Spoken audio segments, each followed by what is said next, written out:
Kita percaya kata Tuhan, jarene Gusti itu jauh lebih baik. Katakan amin. Jadi mulai hari ini berjanji kalau mendengar kata jarene, ya, terus apalagi kasih bumbu, tak kandhani yo, ojo kondo wong liya yo. Kalau ada yang ngajak cara ngomong begitu, langsung tua pun cuma sing buanter nabi. Loh kenapa? Renungkan baik-baik.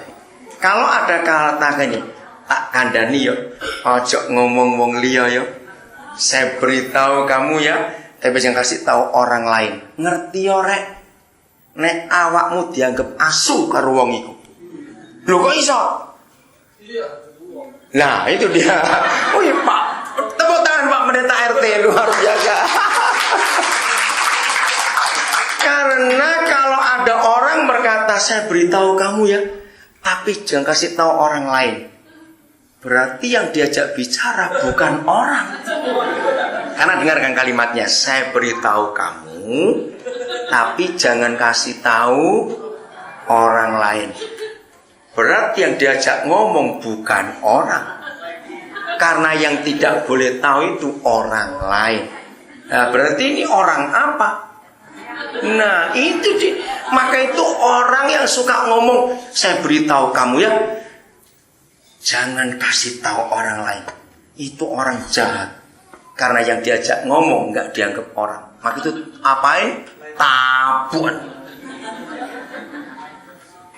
Karena ini orang jahat sekali. Kalau memang dia tahu dan mau, tidak ingin orang lain tahu, ya jangan ngomong ke orang. Golek kucing jangan ngomong. Cing tak kandhani yo, aja ngomong-ngomong wong. Nah itu baru betul. Jadi sing ngerti kone ya cing yo. Itu baru betul. Entah kamu tuh kok. Itu yang seringkali rusak hubungan kita. Bahkan dalam hidup keluarga, rumah tangga juga berapa kali suami istri, anak orang tua jadi bertengkar. Hanya kalimat katanya, jarene.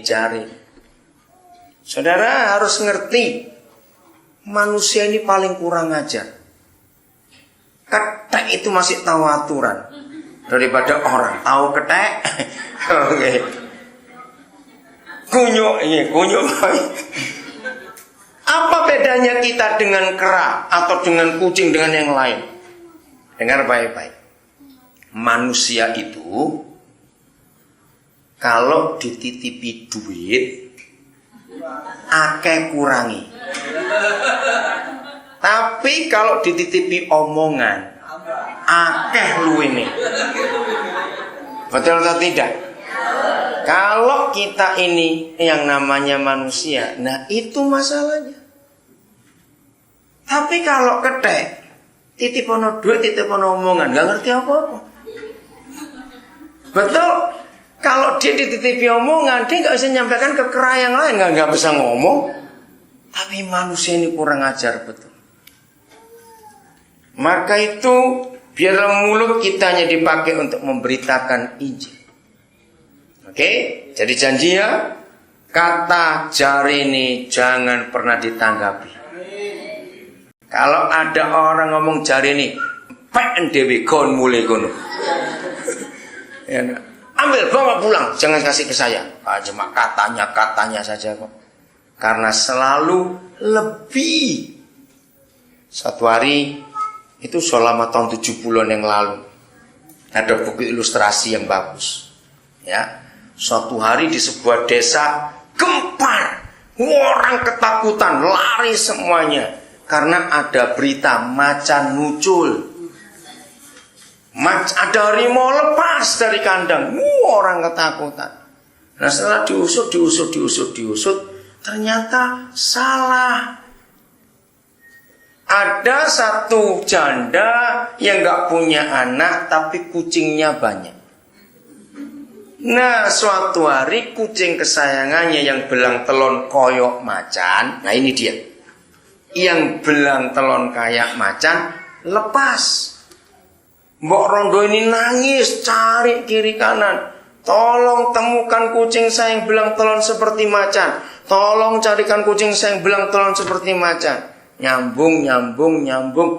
Sampai terakhir macan lepas. Nah, padahal awalnya itu cuma kucing. Kenapa kucing jadi macan? Gara-gara cangkem.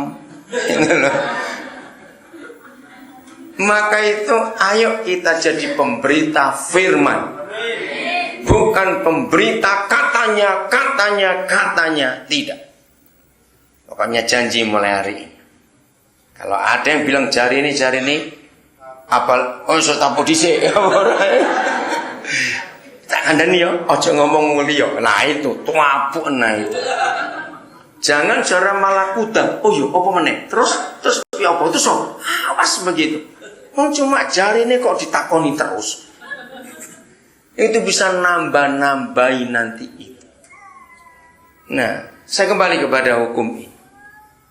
Karena ada setan yang suka mengganggu kita supaya kita hidup jauh dari Tuhan, maka itu kita harus nurut, harus taat. Kenapa? Coba 2 hal aja saya ngomong. 1, setan itu pernah ngantuk atau tidur atau tidak? Kalau ketemu takonono, tantang, ngantuk iku apa? Dia pasti tanya, iku gorengan apa? Karena setan itu tidak pernah ngantuk, apalagi tidur. Kenapa kita harus belajar ini? Kita ini, manusia ini doyan turu. Artinya, waktu kita tidur, setannya bagaimana? Kerja. Nah, ini bahaya besar. Waktu kita tidur, setannya kerja lembur.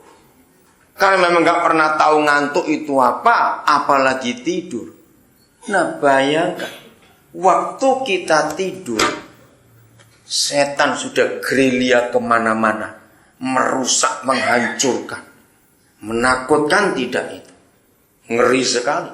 Yang kedua, setan itu bisa ngelihat kita, betul?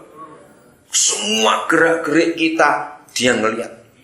Yang suka ngasih persembahan, terus didelik dompetnya sampai supaya orang nggak lihat itu dulu. Terus diuntel-untel duitnya kok sudah begitu. Setan itu tahu, ngerti?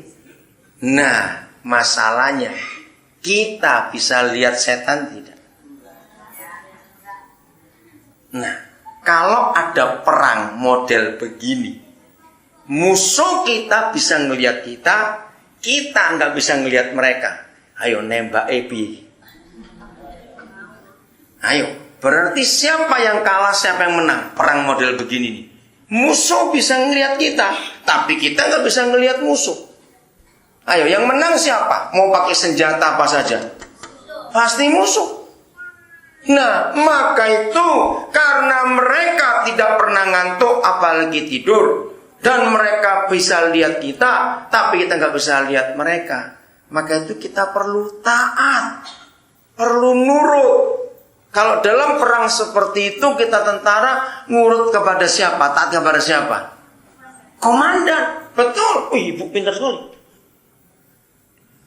Kalau komandan memerintahkan, karena komandan tahu musuh dari sebelah mana nyerangnya, pakai senjata apa? Siapa komandan kita?